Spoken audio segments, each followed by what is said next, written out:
Hey, everybody.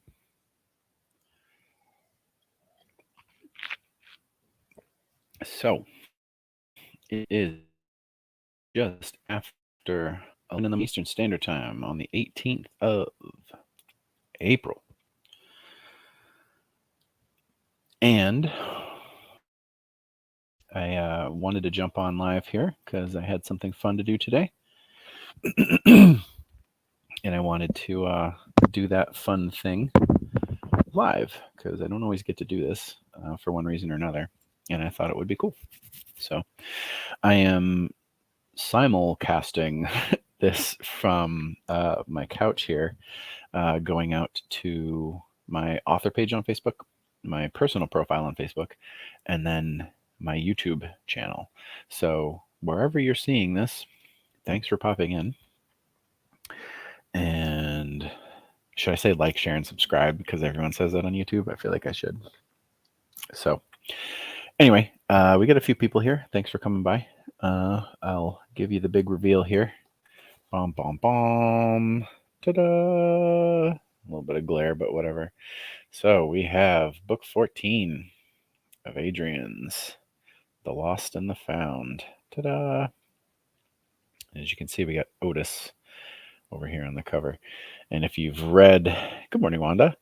If you've read or listened to book 15, then you know that there is some pretty significant peril at the end of the book. And Otis is right in the middle.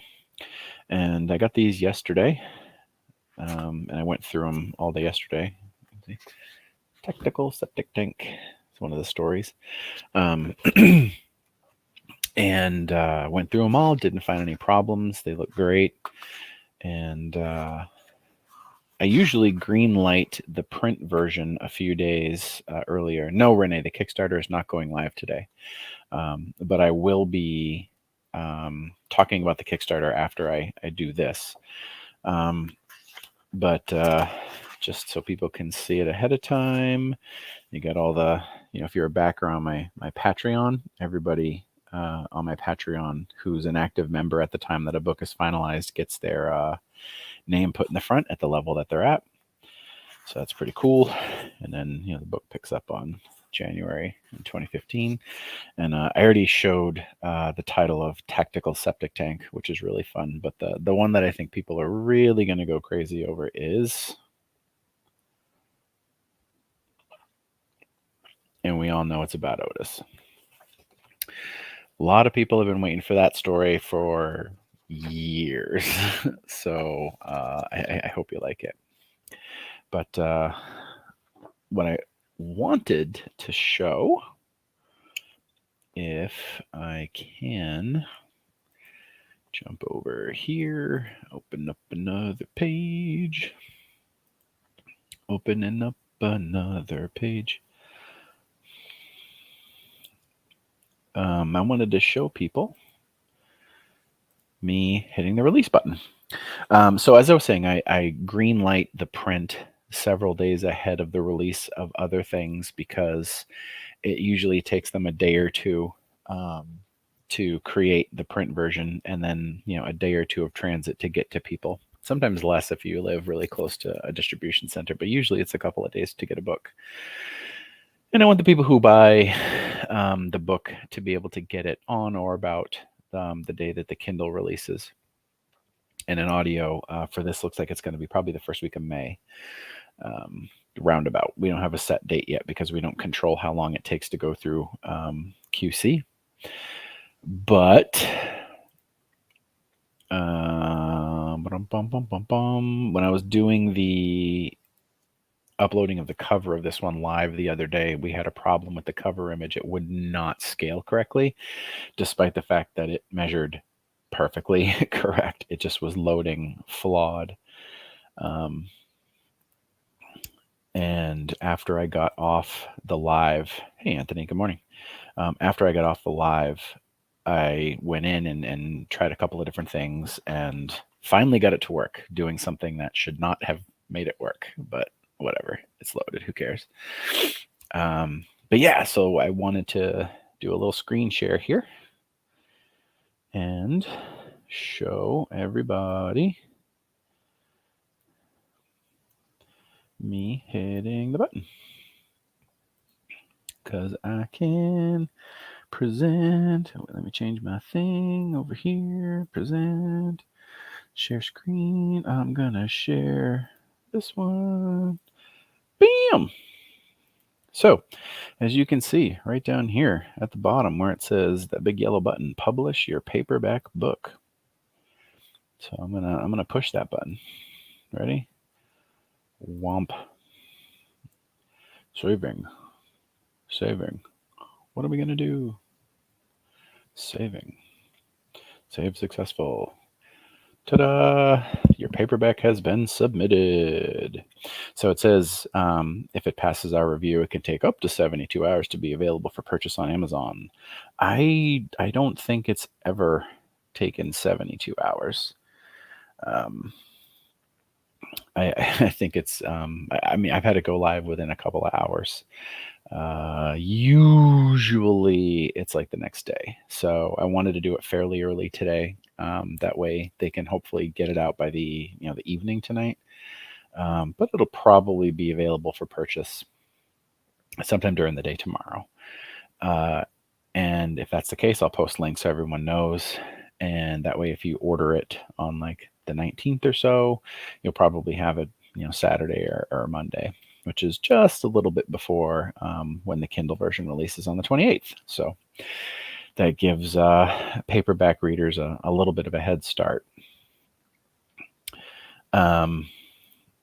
The other stuff I wanted to talk about was, hey, Angel, thanks for jumping on. Renee, can we get book 14 from you, or do we need to go, the Kindle? If you want to get a signed copy, you can just get it from me.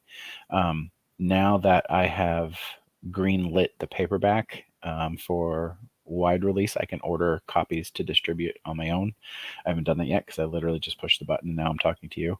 But when I get off, I'll order a few dozen copies to get in. I also need to order book 9s. I just realized I ran out of book 9s. Why book 9s? I don't know, but I just ran out. So I'll order 9s and 14s. But those, I probably won't have those for like, I don't know. Usually, lately it's been taking them about 10 days to get me copies. So I don't know. And last time with these proofs, they said I wasn't going to get them until the 20th, and I got them on the 17th. So who knows? But while I'm here and I have a couple people watching, thanks for joining me on that. I've been posting about the hardcover Kickstarter for AUD now for a few weeks, and the goal is to still have the Kickstarter go live at the end of the month, right around the time the Lost and Found releases. And without going into it in great depth, the idea is that I'm reformatting, re-releasing the first 8 books of AUD in like a prestige hardcover format. It'll be recorded, Renee. You can go back. You can order from me in like 2 weeks. It's really expensive. I have to buy all new cover art, all new formatting, all new proofing, all that jazz. And the Kickstarter is basically to take pre-orders. So I can kind of get some of that money to front the project. So I'm not like eating like $8,000 worth of expenses or whatever, $6,500. And as part of the Kickstarter, because I do dice as a hobby, I'm offering special Adrian's dice that have the Jinx Fairy on the 1 and Otis on the 6, which, really cute. And one of the things, the way the Kickstarter is working out is you're gonna be able to buy Trinity dice, Lacuna dice, and Locky dice. So there's like 3 different kinds of dice, and they come in 3s. So you 3, 3, 3, 9, right? The whole Trinity thing, which was fun. And the Locky dice, easy peasy. They look like fire. They're great. They're pretty. The Lacuna dice are like moody and spooky and black and swirly, and came out nice. And I think I'm on like my 5th attempt at Trinity dice, and none of them are working. And the original idea was like this like silvery white nebulous white room, kind of design, and they just came out sparkly. Nothing really that special. Nice looking dice, but like not enough. And then a buddy of mine, Aaron, sourced. He is a 3D printer, and I was able to get him to make me little Halligans to go on the dice. And the first set of Halligans he made was too small, and they literally just looked like smashed bugs. And the second set of Halligans he made were much bigger, and I cast another set of those to see how they came out, and they didn't suspend in the resin. They're more dense than the regular dice resin, so they sank all to the bottom. And then I cast another set in a different method that should allow for better suspension, and they still sank. And that way to make dice takes like 3 times as long, and it still didn't work. So the only way to do it differently would be to have it take even longer, and there's still no guarantee. So I am officially shit canning Halligans as an option, which means I got to go back to the drawing table with 2 weeks or so to spare. So I wanted to share a little slideshow really quickly. Good morning, Shirley. I wanted to share a little slideshow here. Click of dice stuff. Wow, where did it go? To just, I need some feedback, and I wanted to show off really quickly.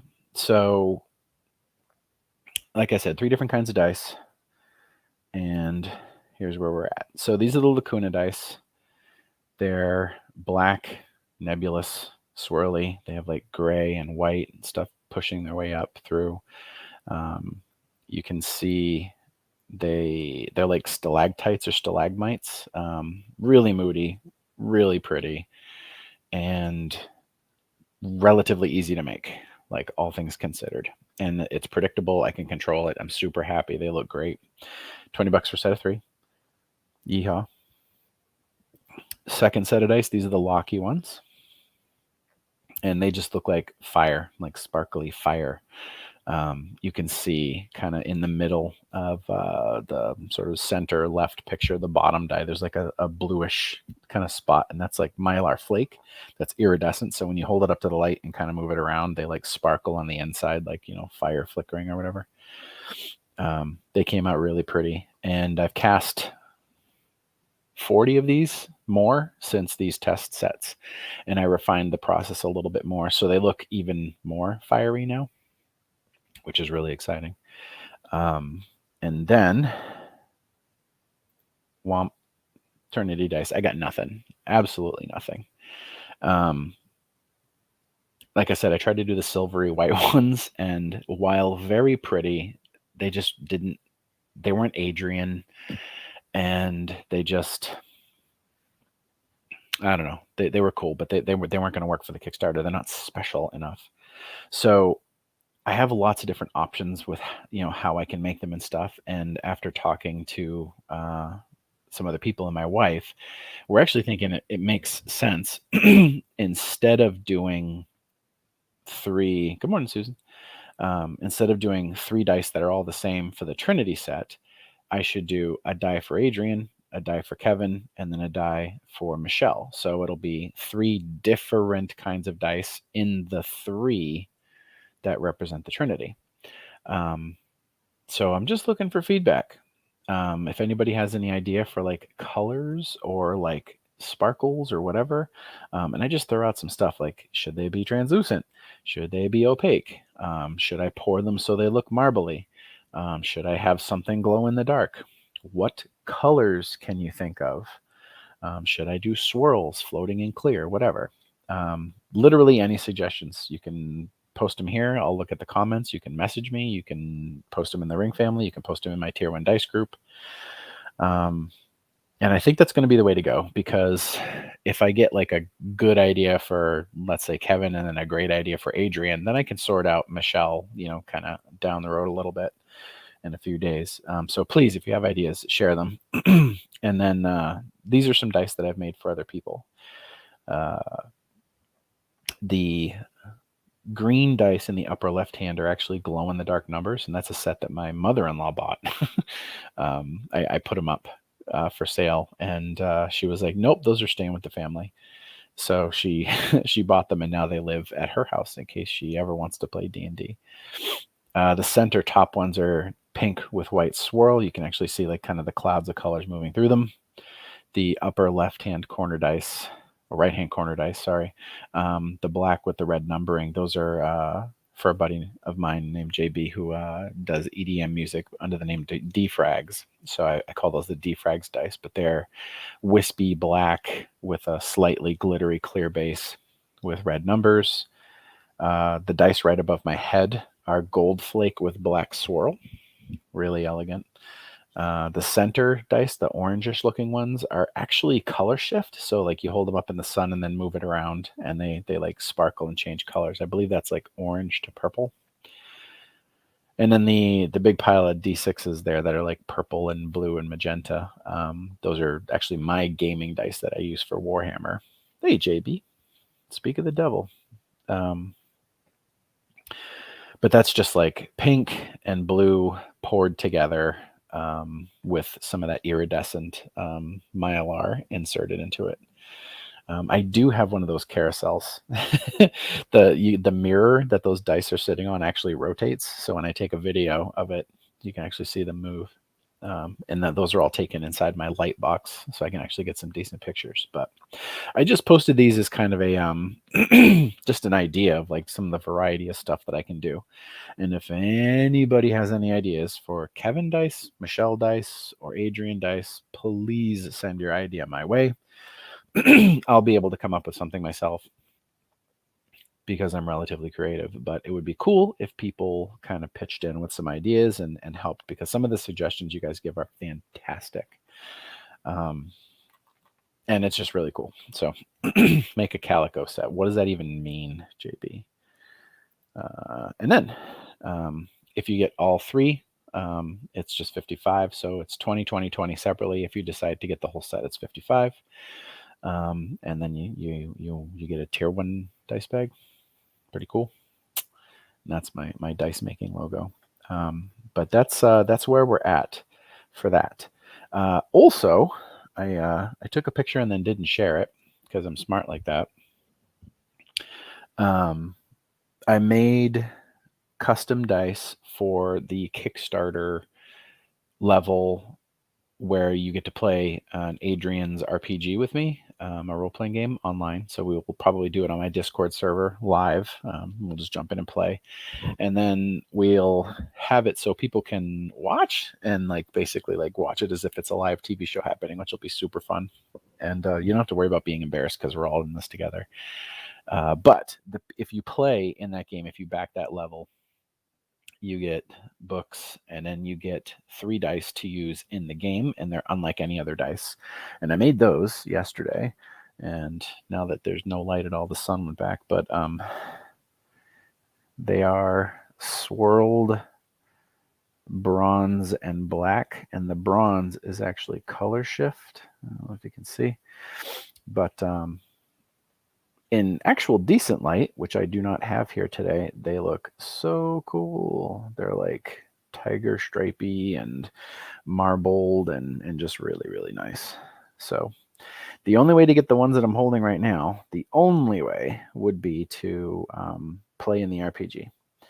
And I've got them. If nobody plays, then I don't know what I'll do with them. Maybe I'll just keep them for myself. So do I ship to the UK, Rebecca? The Kickstarter is set up that some levels can go to the UK. And when the Kickstarter goes live, you can just look at the different, blocks and just see that it'll say ships anywhere in the world or ships to select countries. And most of the time, the countries that are easy to ship to are the ones that have like a heavy English speaking base. It's really expensive to ship overseas. Like a book costs like $25 to send, for example. Dice is not that bad because I can put it in a flat rate like pouch, and that's usually like $15, which is a bit. But it comes with insurance and tracking and all that jazz. So yes, I do ship to the UK, but it is expensive, and we would just need to talk it out ahead of time. But again, I just hit the green light on this fella. And It comes out on the Kindle on the 28th, and the print should be available probably tomorrow to order. What are we at? 300 and something pages. 282. So a little bit bigger than the last book. I think the last book was like 270, 265, something like that. And this one's like 280. A little bit bigger, which is good. And it's probably the next to last book in the series. I think the next one's probably going to be the last AUD for the foreseeable future. But we'll see. And that's where we're at. So if anybody has any questions about, stuff, feel free to send them my way. I'm available most of the time. And one way or the other, within the next probably 24 hours, I will sit down and start coming up with a really firm plan for what the Trinity dice will look like. Leah and I were talking, and she said, like Michelle's like this, spiritual, semi-ethereal kind of religious character. So like bright colors or like silvers or wisps of white or whatever probably work for her. And that's like a pretty sensible suggestion. Will you make dice with little dildos in them? If I can find little dildos other than like my friends, yes, sure, I'll put them in. But they'll probably sink to the bottom, just like the Halligans. Little or big. I'll definitely start casting them. But if anybody has specific ideas for like what the Adrian dice could look like, or certain colors, like if they say like, oh, I think of Adrian, I think of this. Or it should be like olive drab with gunmetal dots, or I don't know. If anybody has any ideas. JB, when are you going to write a dramatized version of my inner thoughts? I'm just going to put that on the screen for everybody. Ooh, let me exit that. Remove. When are you going to write a dramatized version of my inner thoughts? Well, doing this shares your comment, which is like an inner thought, I guess, on the internet. And have you ever heard of Benny Hill? Benny Hill already covered your inner thoughts for the rest of those. Oh, Aaron is volunteering to print Little Dicks. There you go. Aaron's who I got the Halligans from. And I don't know if you saw the beginning, Aaron, but I can't get the Halligans to suspend, just like the conversation we were having.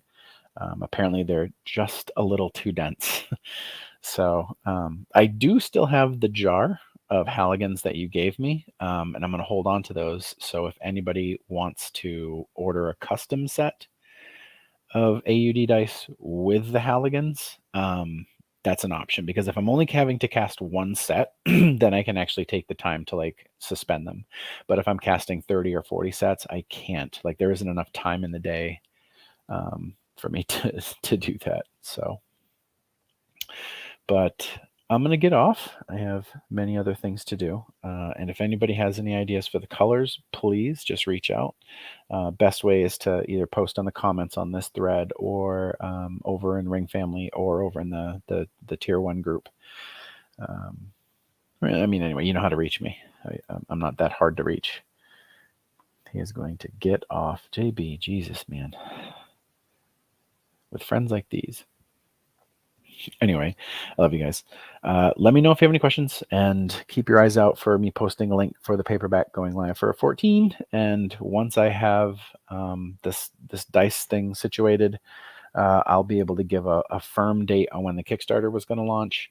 The Mr. Journal stickers are supposed to be here, I think, tomorrow. I ordered a lot of them because I'll have them for after. And I want to take some cool pictures of the stickers with the bookmarks to put on the Kickstarter, so people can see what they're getting. So yeah, that's where we're at. Drop me a line. And if you guys are just going to flirt, would it be possible to make them hollow? No, they might be more buoyant.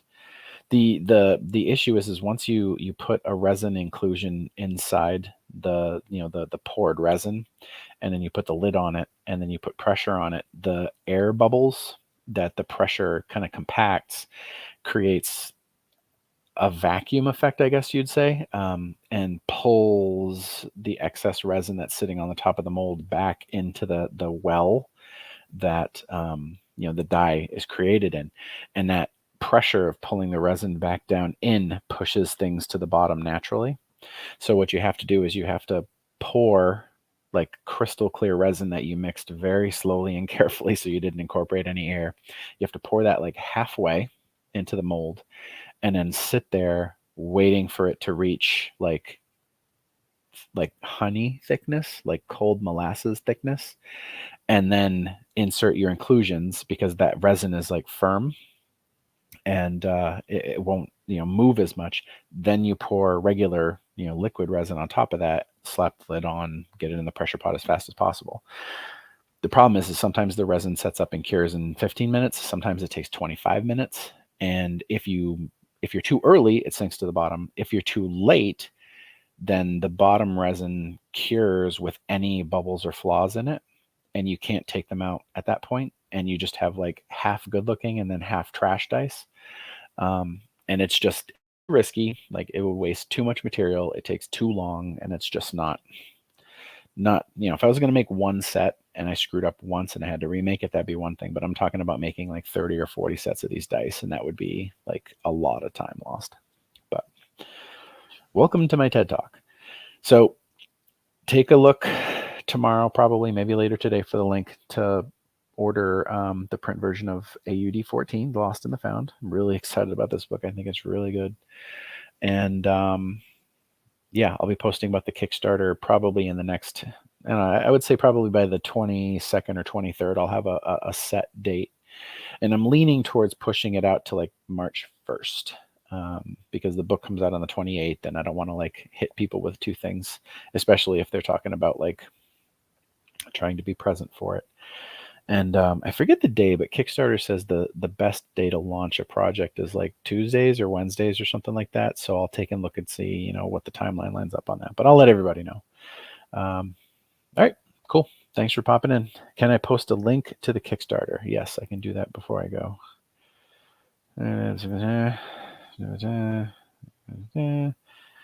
Marketing, promotion.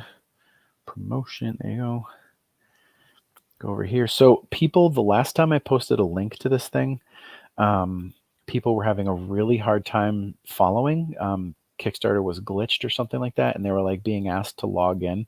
In order to click on the notify me for launch, you have to have a Kickstarter account, obviously, because that's how they get the information to connect to you.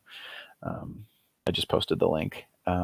And they had to like log in, and then it would say like, oh, you have to log in again. They had to like log in like 3 times before it finally worked.